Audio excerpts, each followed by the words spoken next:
It's like 3 stadium systems into one. A Metallica show is half band, half audience.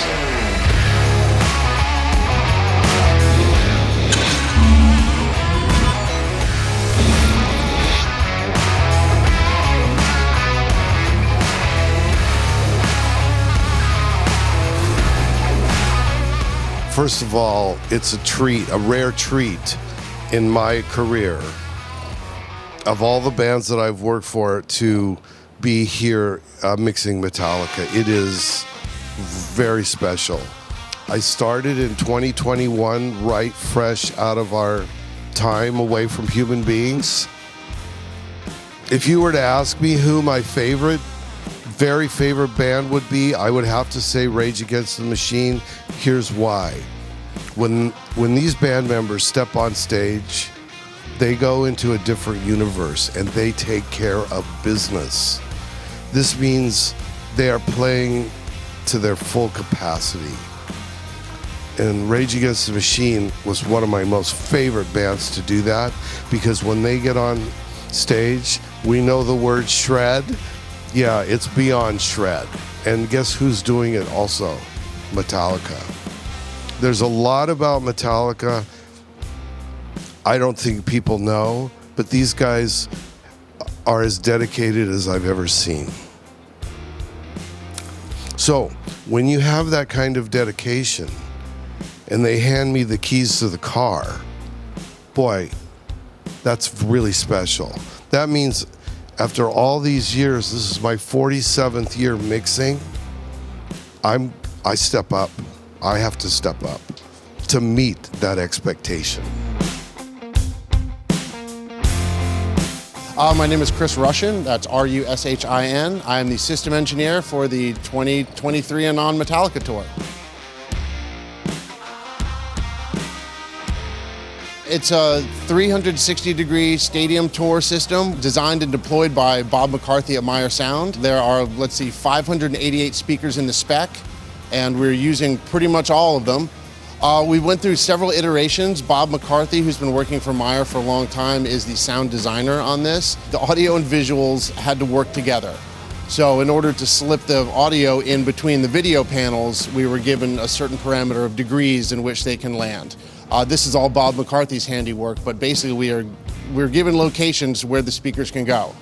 So it's been fun to make it work and be as great as it is with an interesting start to it. This is the best way to say it. So it's been interesting having to place all these same items inside the video cans that are on top of each tower.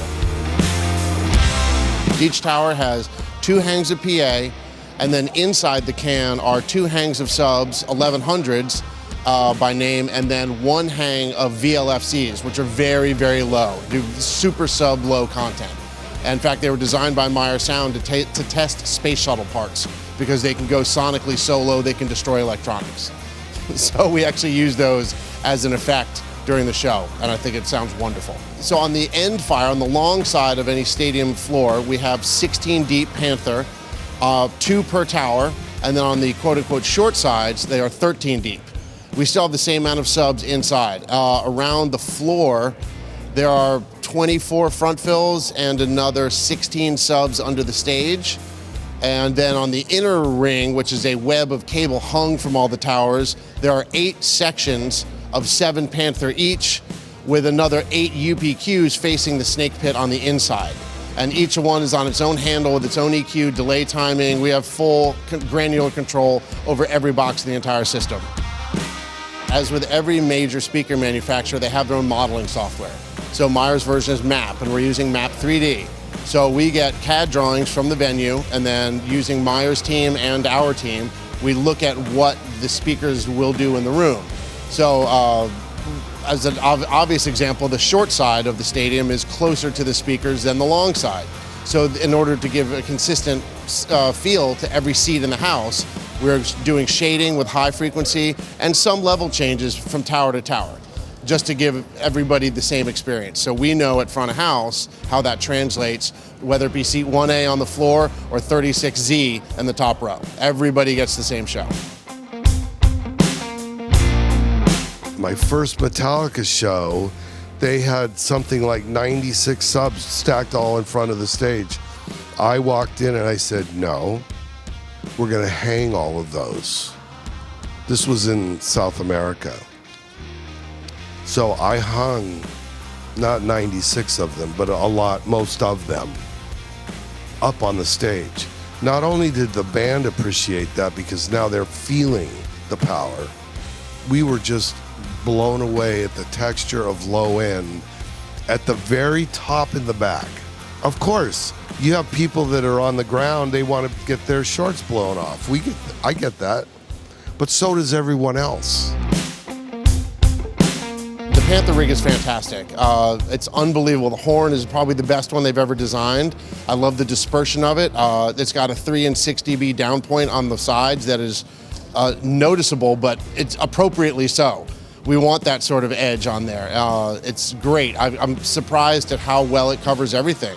It sounds great even where I think it shouldn't. It still works well. So I can't say enough about it. And being able to have a digital and analog input to the same speaker allows opportunities moving down the road that this is the first box to do it. And I'm thrilled to be a part of it. It's the same box size roughly as the Lion, which was in the previous L series from Meyer. And it's got more power. They've really redesigned this thing. And I believe their marketing is 150 dB at 150 pounds. And it's a pleasure to push these things around. As much as any stack of PA can be a pleasure to push around a stadium.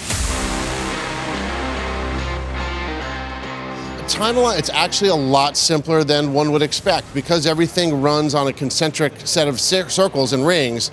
Once you get one slice of the pie, if you will, it's just the same thing all the way around. There really aren't any different levels of, I mean, there are a few different levels of time alignment, but there's nothing outside of those. And because it's built exactly the same every day, I have minimal changes.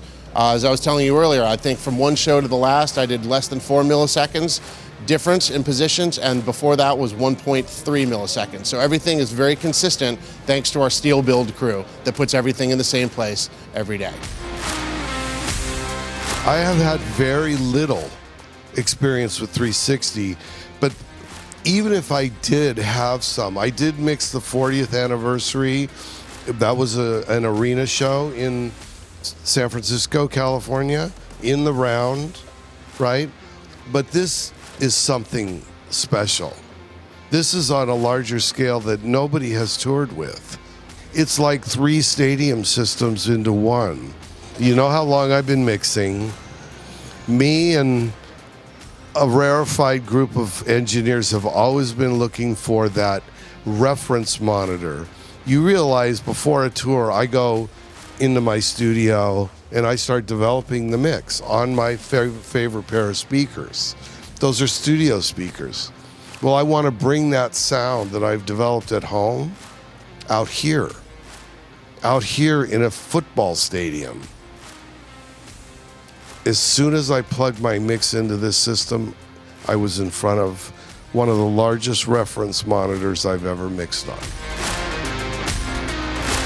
I've mixed on every console you could imagine. Think of my beginnings. I mean, I mixed on analog consoles for almost over half of my career. But one day, I was at Claire Global and Robert Scoville walked into Claire with what was then called an Avid profile. And I had already been, because I came from the recording studio, when I wanted to be out on tour, I wanted to record. And it was very problematic. Here comes the profile, Pro Tools hooked up immediately to it. I could record, play back, show the band my work, and that was game over for me. I'll never forget, I mixed the Foo Fighters on a short little tour, and we walked in, they wanted to play this club in South America, so I went with them. Small console. I only mixed the band in 11 inputs. And everybody was looking at me like, now we got you, Greg. You're only going to use 11 inputs? The band hits the stage. Dave stops playing. He comes out and he goes, I don't know what you're doing, but I can feel it. The club person said, we've never heard this club sound like this. 11 inputs. Now that's not as a little bit bigger band than Metallica. Yes, Metallica is only 4 guys, but we have 192 inputs. I have stretched the limits of the Avid system. That's number one. Why so many inputs? Well, to not spoil the show, to get everybody to come and see it, we have 4 drum kits. And if you have 4 drum kits and each drum kit is, say, 30 inputs, well, you can do the math. That eats up a few inputs. The logistics and the I/O of the system is a work of art.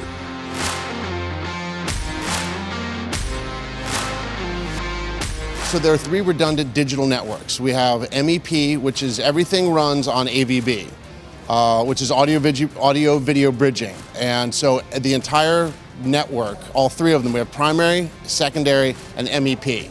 So because of the box itself, known as the Meyer Panther, it has a Milan endpoint card in the box itself. So I can send a digital signal from the console straight to the speaker. That is the first network. The second 2 networks are primary and secondary analog. We only call them analog because from the processor at the tower up, it is running an analog signal. So each speaker has a digital and an analog input that we can use simultaneously, which is a bad idea, or one or the other. So we have a triple fallback. And then on backside of all of that, we have an analog setup. So should front of house island get cut off and float away, we can still run the entire system for safety and security and announcements and run the band through it from the console drives under the stage. And that's a pure analog system. So we actually have quadruple redundancy in the system. For me, my biggest challenge, it wasn't the equipment, it's not the band, it's not all the inputs, it's not the 360-degree mixing. I followed one of the all-time greatest engineers of all time, Mick Hughes. Those are big shoes to fill. That's a statement that he has made over his career with Metallica. That's my biggest challenge. How do I bring a new sound, a new texture, a new Metallica, but honor and respect what came from the past?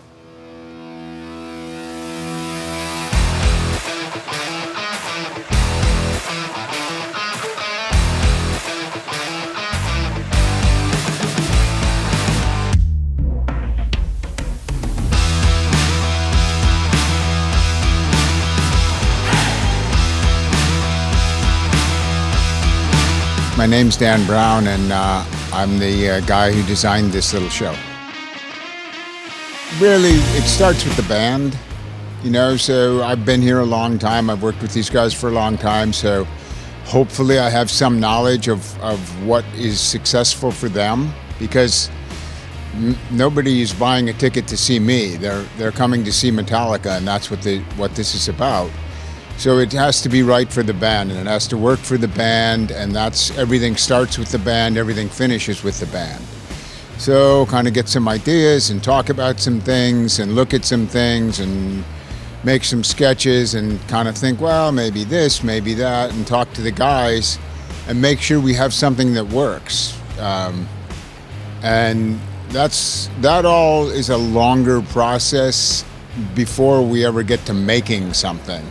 And then Rob and I, our lighting director, have worked together, our video director, the guys who do our content, most of them have been with us for a while, so we sort of have an understanding of where we're going to try to get to.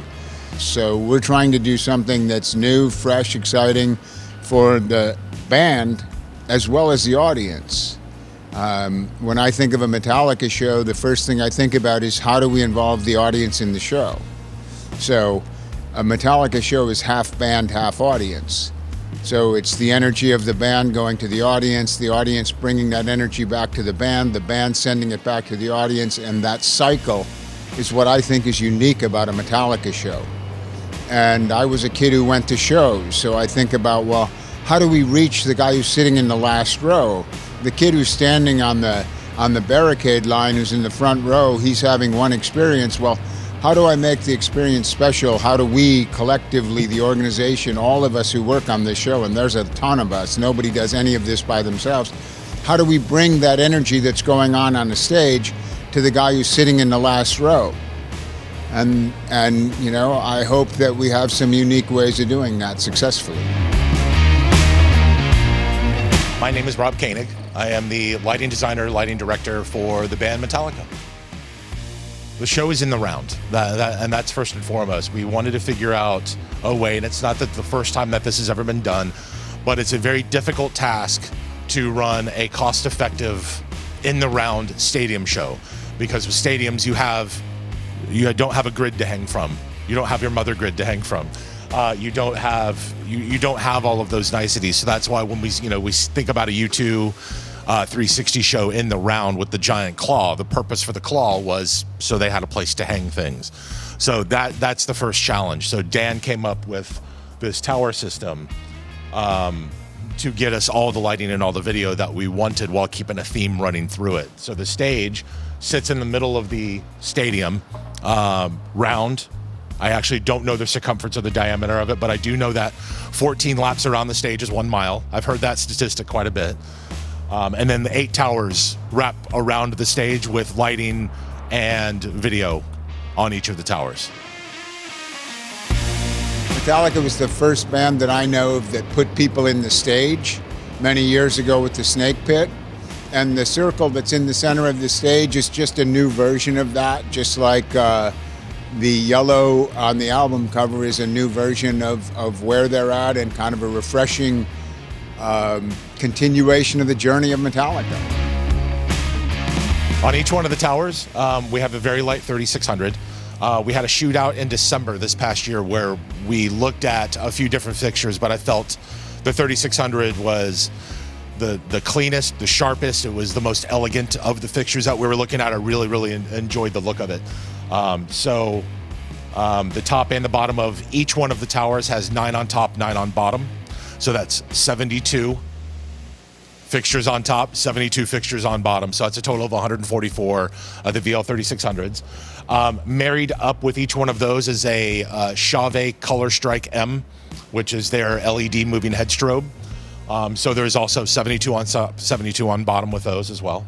We have a torm that goes down the spine towards the stage where the PA hangs around the opposite side. We have a torm of lighting facing the stage.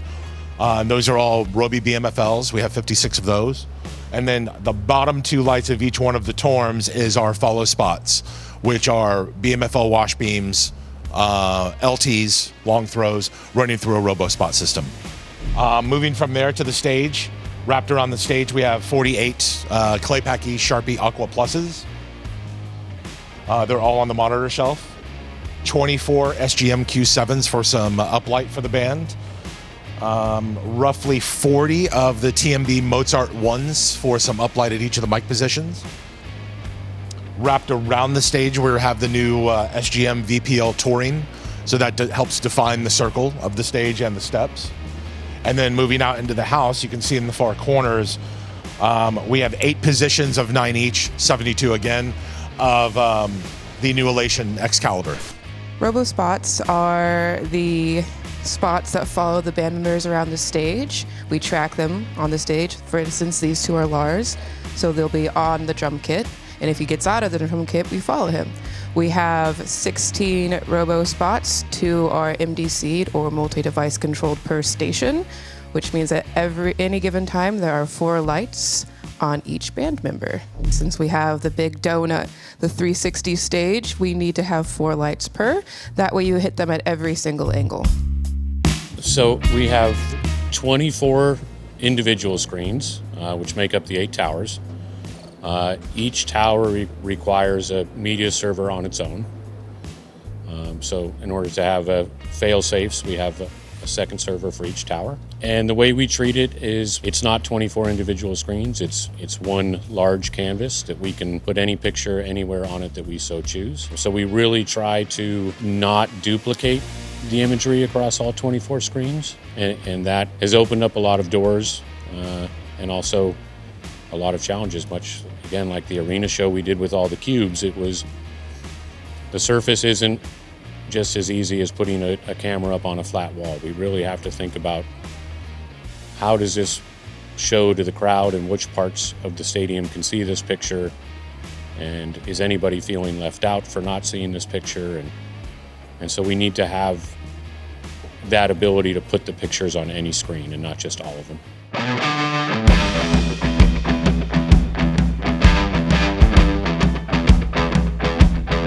When you're talking about an in the round show, you can create those moments with side light and backlight and things, but they definitely have to be more choreographed than they would typically need to be on an arena show, or really just on an end stage show where you know that this line of lights is always going to be behind your band members.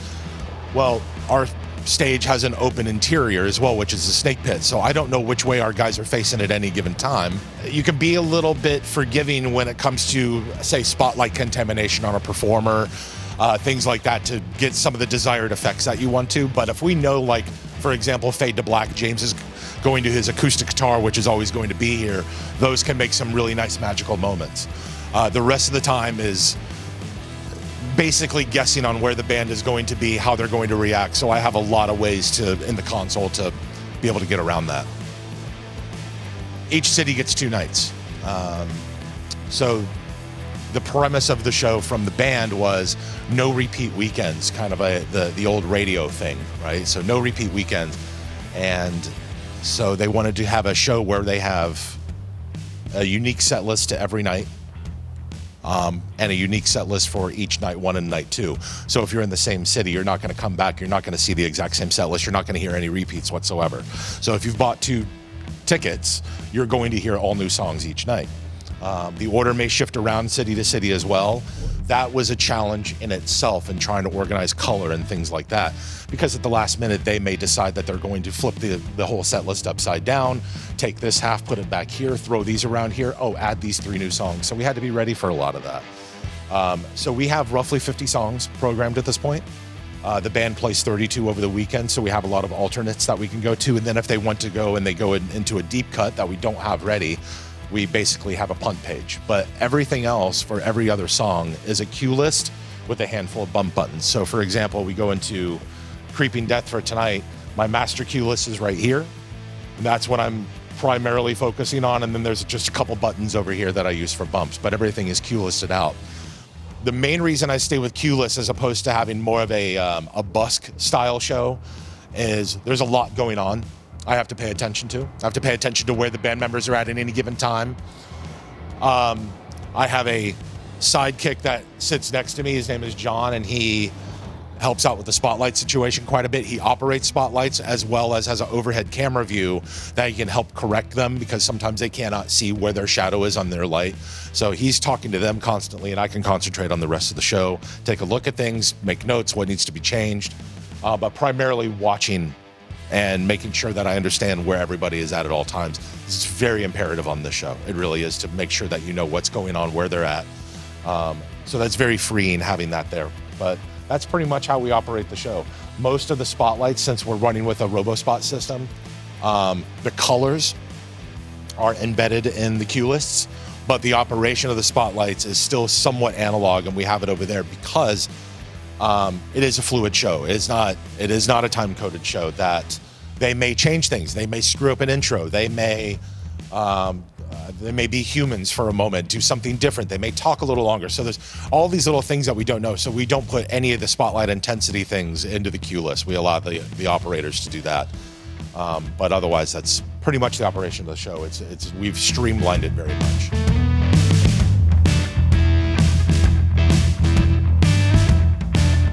The biggest challenge was honestly was not so much fixture placement, but fixture selection, and making sure that we were getting the right fixtures that was going to lend itself to a stadium show. There's a lot of fixtures on the market right now. There's a lot of new stuff post-pandemic that have been coming out, and we had a lot to choose from. So trying to choose the right fixtures that were going to fit the narrative of the show. To me, fixture choice, almost any show, is the most nerve-wracking process. Is this going to be the right light? Because it's always nauseating when you have to go to production and go, this light doesn't work, we need to ship it back. It's a very, very rough process to do that. And luckily, I've never had to do that, and I never want to do that. And you're talking to a company that's investing a few $1 million into new lights, new infrastructure, and all these types of things to do this tour. So you want to make sure that when you do your fixture selections, you pick the right ones. You know, the show will evolve over time. The only night that I don't make notes about the show is the last night. So the show will continue to evolve, and I'm really fortunate as a designer to work with this group of people, because none of them look and say, oh, that's crazy, we can't do that, we're not going to do that, that's impossible. This is a great organization of people who say, well, I don't know, that's going to be really hard, let me think about that, okay. Well, what if, can we, and we find a way.